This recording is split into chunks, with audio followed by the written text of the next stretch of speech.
As a Kenyan leader, I know that we leaders have a responsibility to Kenyans and no other person. I was deeply embarrassed, Honorable Speaker, that at a time when people are being deported from our neighboring country, and if you look at my passport, Honorable Speaker, I have the blue passport. It says East Africa Community. When I was a member of the Law Society of Kenya, Honorable Speaker, at the council, we used to do something called, push for something called cross-border practice. There are lawyers who are qualified from the University of Dar es Salaam, Tanzanians, who practice law in our Kenyan courts.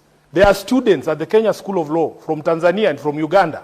I know lawyers who went to Kampala International University and Makerere, who qualified there, and they have come to the Kenya School of Law. They are practicing law in Kenya. So therefore, Honorable Speaker, for us to have a situation where people cannot be allowed to move freely in the community is something that we must call out. Honorable Speaker, I have heard people trying to justify, saying, oh, these are activists.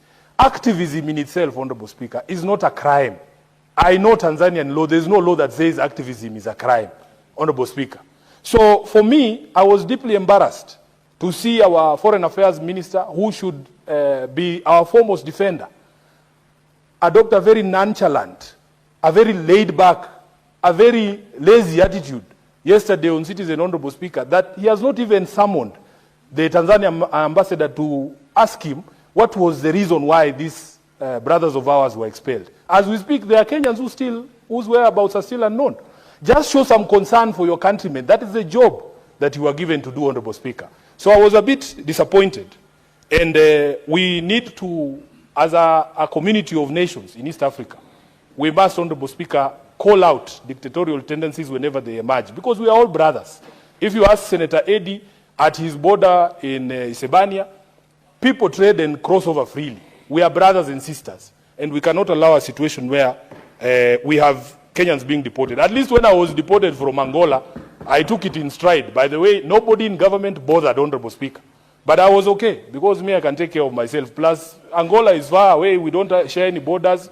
I don't think I know any Kenyan who's married to an Angolan. It was okay. But Tanzania are our brothers and sisters. And we must, Honorable Speaker, stand up for every Kenyan. This is the reason why, Honorable Speaker, when people start conversations about patriotism, it is very difficult to love a country that does not care about you.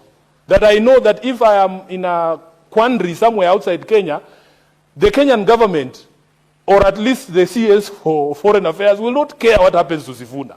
Honorable Speaker, it breaks my heart. If I was stuck in southern Lebanon when the war began, would this government really come for me? That is the question I ask myself. We are on our own. Then when we complain, people say, oh, you don't love your country.